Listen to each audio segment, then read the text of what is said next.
In this modern mullet skin fade, we're working on medium wavy hair. We'll build a clean skin fade on the sides while preserving length and flow in the back. First, we separate the top half from the bottom half. This keeps the top length protected while we work on the sides and back foundation. We'll start the fade by debulking with a number 2 guard. Anchor the clipper low on the sides and pivot out before you reach the parietal ridge, curving over the ear into the back. This begins to establish the mullet shape. Next, use your trimmers to draw a soft curved skin fade guideline. Start just above the sideburn and curve it around the ear. Carry it back into the area where the mullet length begins. This line should blend into the back, not cut across it. Now clean everything below that soft line to the skin with your foil shavers.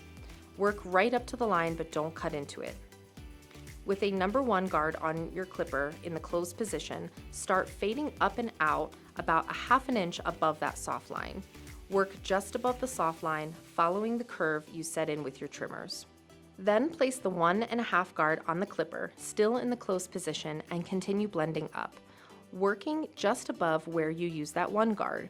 Then open the clipper slightly with the 1.5 guard still on and blend into the bulk created by your number 2 guard. This moves the fade up to the debulked area while keeping the mullet length in the back. Now remove the guard completely. With the clippers in the open position, use only the edges of the clipper to refine and blend that soft line. Then close the clipper and make a final pass with the corners to fade out any remaining trace of the skin fade line. Keep this work low and tight.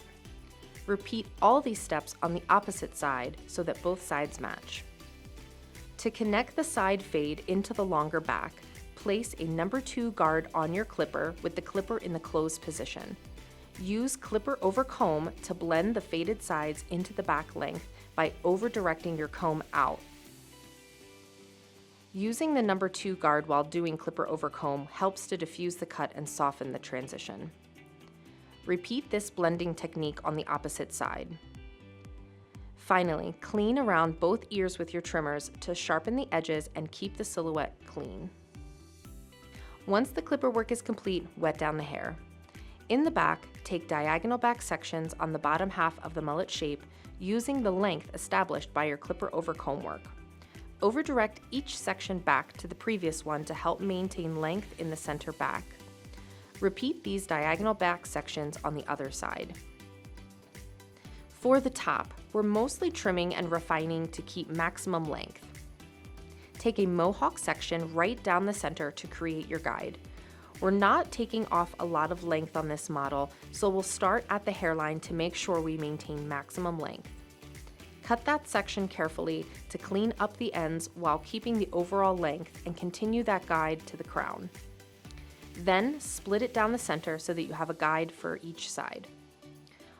On one side of the top, pull vertical sections straight up from the head, matching your sectioning from the Mohawk guide.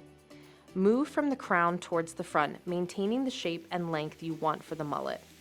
Do the same thing on the opposite side. Next, to remove weight in the parietal ridge, split the hair down the center. On one side, take horizontal sections at the bottom of the parietal ridge to remove the desired amount of weight. Continue working your horizontal sections up to the top of the head, over-directing each section back to the first section. As you reach the hairline, be sure to pivot your fingers slightly out to preserve that length in the fringe. Now we'll move into the detail work. Dry the hair completely so you can see the true shape and how the wave pattern sits. Use point cutting over comb to help debulk and blend the length left in the back and the top. You can also use your thinning shears over comb to blend any unwanted weight lines, especially in those thicker areas. Keep your strokes light so you don't create any holes. To style, we're using Floyd's Grooming Matte Pomade. Then take a small amount of the Floyd's Matte Pomade, emulsify it in your hands, and work it through the mid-lengths and ends. Use your fingers to pinch and piece out the waves through the top and back. The matte pomade will give you medium hold with a matte finish that looks effortless yet polished.